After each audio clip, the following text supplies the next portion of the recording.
Hey guys, I'm Stormy Atlantis and welcome back to my channel. Today we are going to discuss cannabis and spirituality. Now, I've been wanting to make this video literally since I started this channel. Like in my list of ideas of videos I want to make, this is one of the first ones. And I've hesitated for a long time because it is weirdly a taboo subject, which doesn't make any fucking sense. If you consider the fact that we're talking about cannabis in terms of spiritual growth and development, and the spiritual community should theoretically be the group of people who are the most open-minded and willing to discuss without judgment and ego, right? Like that's the goal, that's what we should be doing, and yet somehow it's so weirdly frowned upon to even discuss it. It's like if you smoke weed, then you're like an imposter spiritualist or something. I don't fully understand the stigma, but it's nonsense. And if you consider the fact that, the spiritual community as it stands in the United States got a huge boost from the 60s and 70s from the use of psychedelics, including cannabis. The fact that we would then in 2020 be a community of people who frown upon the use of this particular plant medicine, which is kind of the point I want to drive home. I think because it has the societal stigma that it does as being like a stoner drug or whatever, that we decided to stop seeing it as a plant medicine, but it is, like so many other plant or animal medicines, it's a plant medicine. It's a consciousness altering substance that is there for us to use and utilize as a tool for our growth and development. So I'm not really sure why that isn't the approach that we're taking. So I've seen a few videos of, opinion leaders in this arena, and they're discussing the fact that some of them will flat out say that their frequency or their vibration has now exceeded above that of the state of marijuana or something like that. And so now it lowers their vibration, or some will kind of do the soft version of that and say that they used to smoke a lot, but then they reached a point where it was no longer helping them or something like that, which is again kind of the same idea. It's this idea that you have now transcended beyond the use of a plant medicine. And there's so much fucking ego in that idea and in that statement. And there's so much naivety. You know what word I'm going for. You know what I mean. You can say, I totally 100% accept from any person who says that like they haven't found that it works for them, or they haven't found it to be beneficial to them and their practice and their use. But in no way should that statement be made with the judgment or the idea or the notion that nobody should be using it or that it's inferior. There also seems to be a couple of different camps of people in the spiritual community. One is the group of people who openly accept and partake in the use of various plant and animal medicines as tools to help guide them in their journey.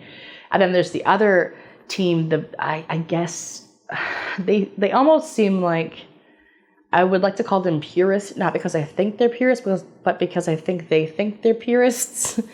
And that's the community of people who don't use any substances of any kind, and they prefer to take the self-guided kind of meditation, mindfulness, learning as you go approach, which is totally fucking legit.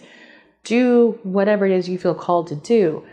But that particular camp of people seem to be even more judgmental about the use of marijuana in the spiritual community. They see it as like false or shortcutting. I've seen a lot of memes about psychedelics being a shortcut or being false wisdom or some shit. Like there's so many memes on Instagram about the subject, and every time I see it, I'm like, God, what?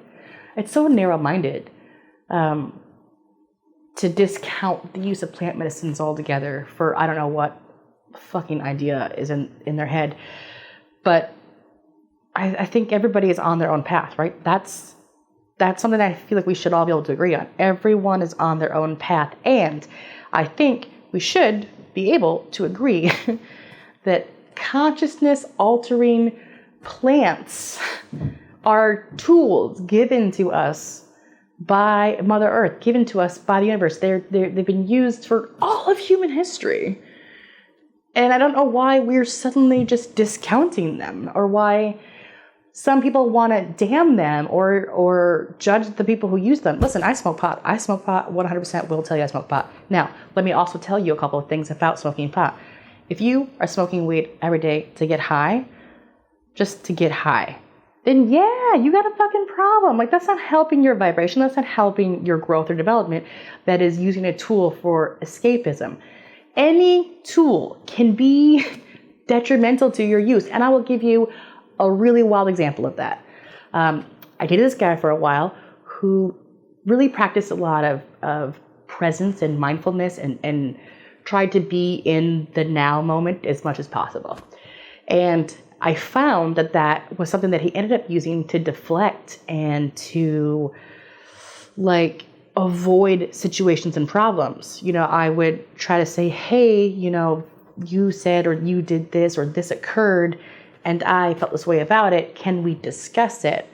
And he would just be like, hey, where are you?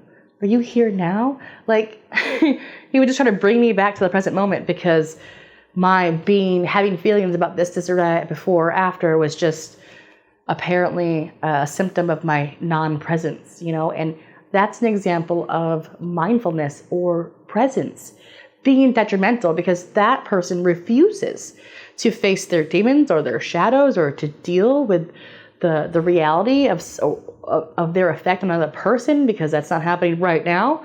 You know, any tool can be detrimental to your growth, right? So I don't think it's fair to blame the tool. I'm not going to blame, you know, mindfulness or the act of being present for his behavior. That's on him. That's the way he's using the tool. You can use cannabis negatively. Absolutely. You can also use literally any other substance negatively. Absolutely. However, when you use it with intention, when you use it for use, I don't see what the problem is. I will give you some examples of things that cannabis is fantastic for, in my experience and the way that I use it, because we're all on our own journey. I like to share mine with you. So, one, journaling. I'm telling you, you might have to do a little bit of work to find a strain that works for you. There's indica or sativa or hybrids or whatever, and certain strains will affect you in different ways. But once you find the strain that works for you, sitting down with a journal, getting baked, getting stoned with the intention, because right, it's always about intention, with the intention of leveraging that experience to further your insight into yourself, and then sitting down with your journal and writing down and free flowing your thoughts, or connecting with fragmented parts of your souls, or digging into your shadow work, or just expressing yourself, or drawing a picture, or being creative, or whatever it is. Like, leveraging the plant to assist you is super beneficial. Okay, I don't care what like level or frequency you're on, that can be a tool. It is not necessarily that, like, if you've reached a certain point or something, that it's no longer useful to you. It's a plant medicine. It can be used if you choose to use it. Now, maybe you can say that you don't like the way that it affects you, the way it affects your body, you don't find that it's particularly useful to you. That's totally fine. Say that. That's cool. But don't act like you're too good for it. That's crazy. I also love to smoke cannabis when I do my moon rituals. And I don't ever put it in my moon ritual videos because it is so taboo, but it is a step that I do take right at the beginning of my rituals. I get real high. It shifts my perspective. It shifts my consciousness. It makes the room I'm already in feel like a different room, which allows me to begin to like set up the space. It feels very ceremonial to me. I will literally speak to the cannabis and ask it to assist me in my ritual. And it's amazing. It's also super, super good for, honestly, just de-stressing and relaxing. Like, what is wrong with that? Why? We got self-care Sundays and ritual baths and, you know, take care of yourself first and fill your cup before you fill somebody else's cup, and all these kind of ideas that talk about how you have to take care of your own mental state. And yet, if you choose to smoke a joint and kind of just sit and relax and like let it help you de-stress and lower your blood pressure and feel relaxed. Like, that's not okay. Again, it's a tool. Use it for how it works for you. I don't see anything wrong with that. It's all about how you use it. And I want to make a video to say, hey, can we all stop shitting on this one particular plant medicine because of a stigma that a fucked up society gave it? A lot of us only have these ideas because there's a stigma about it being like a stoner drug. And because it's a stoner drug, it's not a legitimate spiritual tool. But just because it has been labeled incorrectly and used incorrectly before does not mean that it is not still a plant medicine, because it totally still is a plant medicine. Okay? And there's nothing wrong with that. And I think we should be a community of open-minded people who understand the usefulness of such a tool. And I would like to be the person who stands up and says, hey, can we just like be cool with smoking pot, guys? Like, it's not a big deal. Use it intentionally, use it with purpose. I am not going to sit here and tell anybody that they should smoke weed. Absolutely not. But if you feel like you should smoke weed, you should probably smoke some weed. That's all I'm saying. If you feel like it, if you're an adult and you feel like it, and it's legal in your state, then do it, man. You'd be amazed how helpful it can be. If you don't want to, then don't. But don't shit on people who do it, because we're supposed to be like all in this together. So let's just be in this together, shall we? That's all I have. It's my long-winded tangent for the day. Let me know your thoughts. I would love to hear you guys' thoughts on this. So if you made it to the end, you didn't click off, pissed off 2 seconds in, I would love to hear what you think about it. Do you smoke? Do you not smoke? Do you think it's useful? Do you think that the stigma is valid or not? Or whatever your thoughts are. Leave a comment, like it, or thumbs down it, whatever you want to do. I don't care. And check the description box for information that I write sometimes. You know the drill. It's a YouTube video. I feel like we all know what to do by now. So yeah, thanks for watching. Don't forget to follow me elsewhere and have a wonderful day.